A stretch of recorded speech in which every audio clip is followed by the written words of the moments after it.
2025 లేదా 26లో డిగ్రీ లేదా బీటెక్ చదివారా? సాఫ్ట్‌వేర్ జాబ్ కోసం ఎదురు చూస్తున్నారా? అయితే కోడ్ జ్ఞాన్ 100 డేస్ కోర్సులో చేరండి, జాబ్ సాధించండి.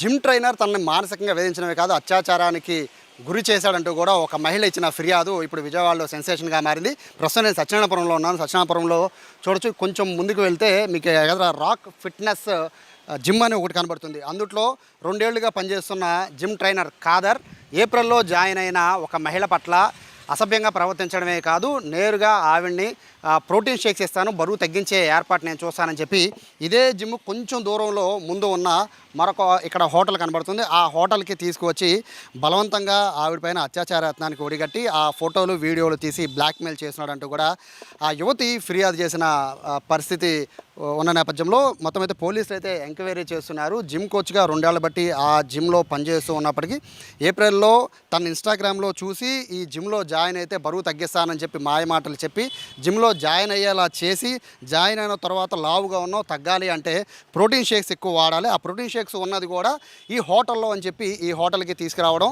ఏప్రిల్ 25వ తారీఖున సాయంత్రం పూట ఈ హోటల్లో ప్రోటీన్ షేక్స్ ఉన్నాయని చెప్పి ఆ బాధిత మహిళని ఇక్కడికి తీసుకొచ్చిన తర్వాత అత్యాచారానికి ఒడిగట్టి దాని తర్వాత వీడియోలు ఫోటోలు కూడా తీసి బ్లాక్మెయిల్ చేస్తున్నాడంటూ కూడా యువతి ఫిర్యాదులో పేర్కొంది. దాని తర్వాత పలు దఫాలుగా ఆవిడ దగ్గర నుంచి డబ్బులు తీసుకోవడం, ఆ డబ్బులు తీసుకున్న తర్వాత మరికొన్నిసార్లు ఇదే హోటల్కి తీసుకొచ్చి గత నెల 22వ తారీఖు కూడా ఇదే హోటల్కి బాధితురాల్ని తీసుకువచ్చి మరొకసారి బలవంతం చేశాడు అని చెప్పి ఆవిడ ఫిర్యాదులో రాయడం జరిగింది.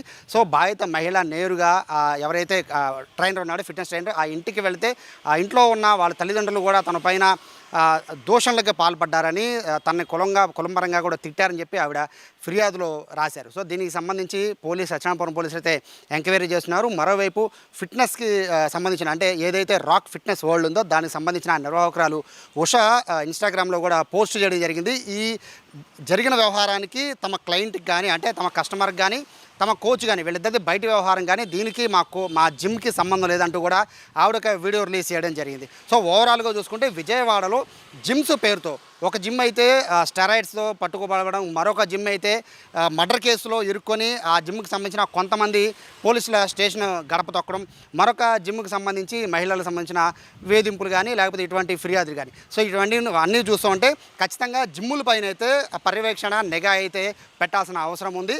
ముఖ్యంగా మహిళలు జిమ్ములకు వచ్చే నేపథ్యంలో ఖచ్చితంగా ఒక ప్రొటెక్షన్ ఉండే విధంగా చూసుకోవడం మంచిదని అయితే చాలామంది సూచిస్తున్న నేపథ్యంలో ప్రస్తుతానికైతే ఈ కేసు సివియారిటీని బేస్ చేసుకుని పోలీసులు ఎవరిని కూడా వదిలిపెట్టమని చెప్తున్నారు. మరోవైపు ఈ కేసుకు సంబంధించి బాధిత మహిళ కూడా మాట్లాడడానికి ముందుకు రావడం లేదు. మరోవైపు ఎవరైతే ఆరోపణలు ఎదుర్కొంటూ ఉన్నాడో సో ఖాదర్ కూడా ప్రస్తుతానికి అయితే అందుబాటులోకి రానున్న నేపథ్యంలో ప్రస్తుతానికైతే విజయవాడ పోలీసులు అయితే ఈ కేసును చాలా సీరియస్గానే ఎంక్వైరీ చేస్తున్న పరిస్థితి అయితే విజయవాడలో కనబడుతోంది. కెమెరా పర్సన్ కృష్ణతో సాయి, సుమన్ టీవీ, విజయవాడ నుంచి.